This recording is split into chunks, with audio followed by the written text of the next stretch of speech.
syempre, kinising na naman natin itong dalawang young husband. Pero okay lang, para sa umagang kay ganda daw.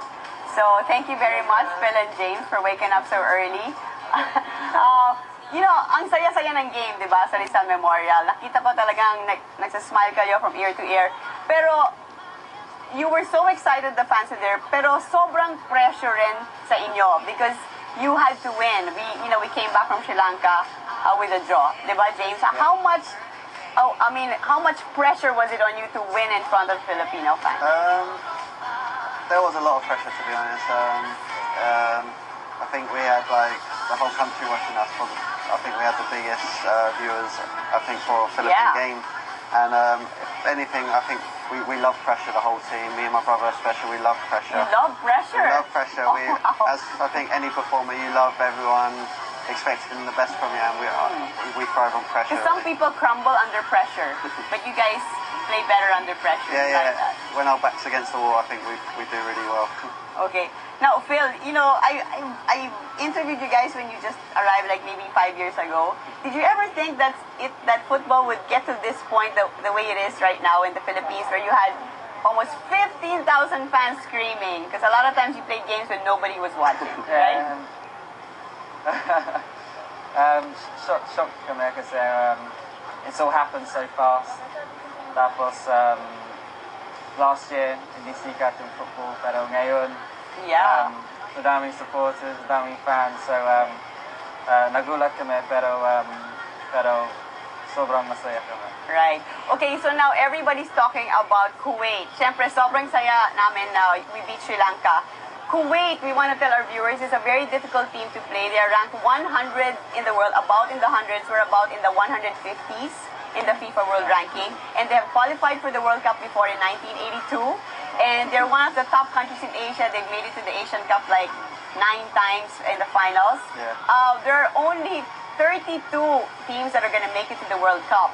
One of them is Brazil, the host country. So 31 teams out of 200 have to qualify for the next 3 years for the 2014 World Cup. Tell our viewers how difficult an opponent is Kuwait. Siyempre, sobrang mahirap sa amin, pero I think kaya natin kasi sa football, you don't know what's going to happen, and that's the Kasi bilog yung bola, the ball is round, okay. So sana manalo tayo, pero malakas sila. Yeah, super underdog tayo dito, di ba? Yung football country sila, so pero Philippines, basketball country, di ba? So starting pa lang tayo as a football country. So sana manalo tayo, pero kailangan mag-train intense, so kailangan daming training, so mahirap, pero hindi imposible, so sana. Yeah. So James, yung Bahrain, you're going to Bahrain, tama ba? Yeah, I think so. We have a training camp there, similar to what we did before Sri Lanka. We went to Germany. Oo. I think our trip is to Bahrain. I think we leave on the 12th of July. Kasi Bahrain is one of the top football countries in the world also. Na not many people know that. So, itong yellow card na pinag-uusapan natin, because of that, yung dalawang yellow card na nakuha ni Stefan Schrock at ni Ali Borromeo, isa sa Sri Lanka tapos isa dito. Yeah. Diba? So, dalawa yon, cumulative. Ang rule sa football, pag meron kang dalawang yellow card, ay hindi ka makakalaro for the next game. So, they will not be able to play in the away game versus Kuwait. Yeah. Tama? So, unang-una, how will it affect the team na wala sila? And then, number 2, mamaya pag-usapan natin yung yellow card. So, how bad is it that Stefan Schrock, who's an excellent midfielder? Yeah, Ali and Stefan, they're part of the core of the team, really. They're two of our key players. Ali, of course, is the team captain. Yeah. So yung parang leader we'll sa miss him. field, diba? Exactly, yeah. And Stefan, he's come in, and being honest, I think he's got a great engine. He really doesn't stop running. He runs backward, he runs forward. But he's a great player. He plays at a high level in Germany, so we'll miss him a lot. But we got a good team. We've got players who can step in and do a job, really. Yeah, syempre, kailangan namin sila, pero meron kaming malaking squad. Yeah, marami ng Ascals meron ngayon. kaming substitutes.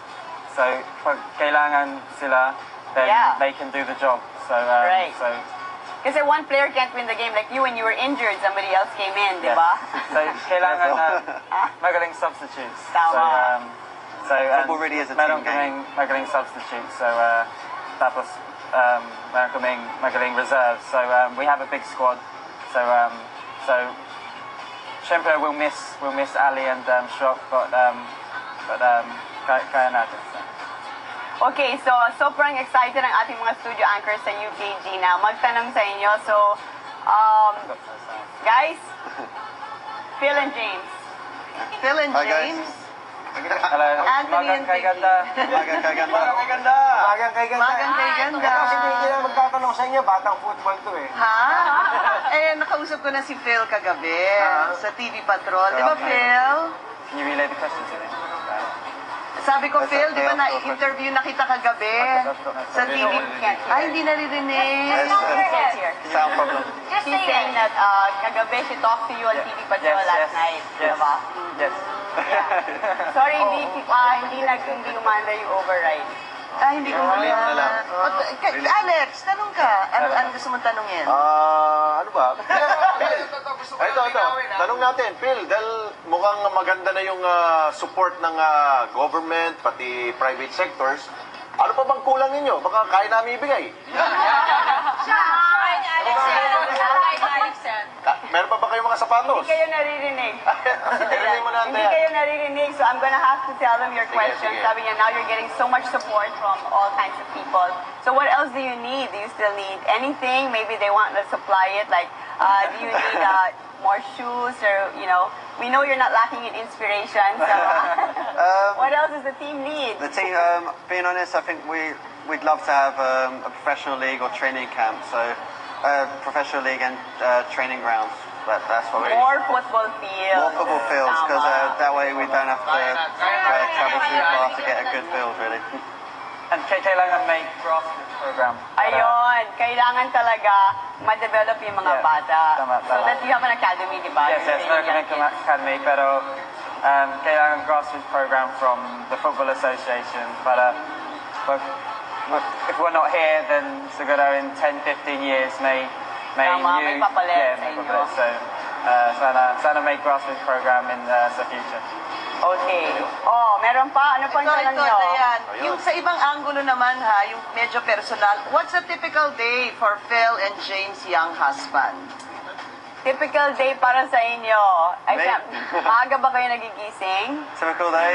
These days it keeps changing. We have some days off, but lately we've been very busy, very busy. Kasi bago kayo naging busy, you wake up early in the morning, nagtitrain kayo, you belong to a Yes. club, di ba? Yeah. So you practice like 8 to 10 a.m., tama? Yeah, because of the weather, it's very hot here. We don't really train near lunchtime. Tama, We have so to you have wake to up train really early, and then after that we rest and get our energy back, and then we have an afternoon session after lunch. So, So usually may dalawang trainings sa isang araw.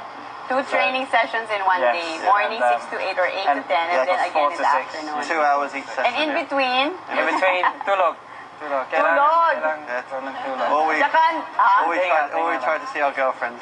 try to see our girlfriends. Alam mo, ito mga young husband, mga good boyfriends rin sila eh. Yan ang maganda sila. They're very sweet. Tsaka, alam mo, gusto ko sa kanila, they're not shy to let the people know how much they, I'm gonna say, appreciate or feel for their special person. That's so nice of you guys, talaga. Keep it up. So, they're... Sila na ba? Sila na ba? Ha? Sila na ba? Aminin na ba nila Oh, ngayon sa I know umagang kay Pinky ganda? Asset. Si James definitely, sila na ni Fiona. Okay. Kayo na ba? How would you describe your level? The level of your relationship? Happy. Happy. Masaya kami. Yeah, very happy. They're so nice. Parang they're so good for each other, di ba? Dayan, How nice naman. Oh, sabihin mo, yun din sagot niya kagabi, iba yun naman niya ngayon. Sad. ano? Ha? Oo nga eh, umami ka naman daw. Ha? Kagabi sabi mo, happy lang kayo. Eh. Pero, can you tell us a little more daw? They're asking. Anong level na ba ng relationship nilang dalawa? Anong level? Anong level? First base na ba? He scored a couple of goals. So Oh, wow! It's Naka-goal ka na O, anong level? still getting to know each other. But we're Progressing? progressing. Oh, progressing. That's the progressing. So, ang question ko naman, teka, love, do any of you plan, because your name, you know, young husband, do any of you plan to be young husbands soon? Wala pang plans, pero in the future, maybe, but no plans right now. Yeah, or no plan. Sorry, ako na nakakarinig sa inyo, so I have to relay your questions to them. Hindi. Dahil ito yung tanong, kumbaga sa football, yung kay Phil to kay Phil sa kay Angel nasa lang, naka-goal na ba tayo dyan? Oh my God.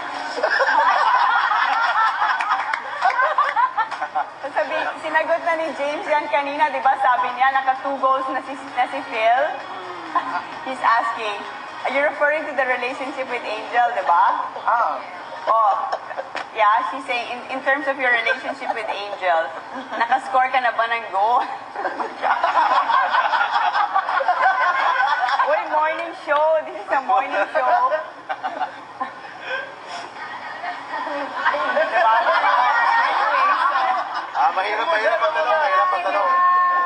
Guys are bad. Magaling yung malaban, magaling. Okay, pero Phil, Dayan, pa-relay mo na ang tanong. Saan ba nagsimula yung magandang tinginan ng dalawa? Sa commercial ba o... Sa Twitter. Sa Twitter nga, di ba nagsimula? Saan ba talaga daw nagsimula? How did you meet your girlfriend? Through football. Through football? Dahil yeah. football player siya. Yeah, we were helping out Coach Jojo coaching, and she was playing for the team, and I thought, wow, she's beautiful. Yeah, beautiful. And you? How did it start? You saw them on TV, and then remember remember when you first invited her out for Valentine's Day? Is that how it really started? Yes. So where did you first see her on television? Siguro noong 2006. So matagal mo na siyang napansin. Yes. Right? O yan. So there. So thank God for Twitter, di ba? Ayos. Good luck. Kuwait mahirap ang Kuwait. Galingan nyo. Good luck. Anyway, mamayang konti. I don't know kung may time pa tayo, pero meron silang hinandang trick na gusto nilang ipakita sa inyo. Konting trick. Just to show them how good they are in handling the ball. Mamaya. Right? Okay, so... Babalikan pa na natin. mamaya pa daw. Mamaya. Paano ba? Gumising na sila. Ay, teka muna. Okay, mamaya. I-ready namin. Dayan, huli na lang Huli na lang to. Bakit ba hindi napigil ni Phil na tumuka? Nandun sa video kagabi, di ba? Oo. Hindi ba? Ito na pinag-uusapan niya. Nagnakaw daw siya ng halik noong isang gabi Sa bar. Sa ba? Yung sa party. Ayun, no? Isa pa.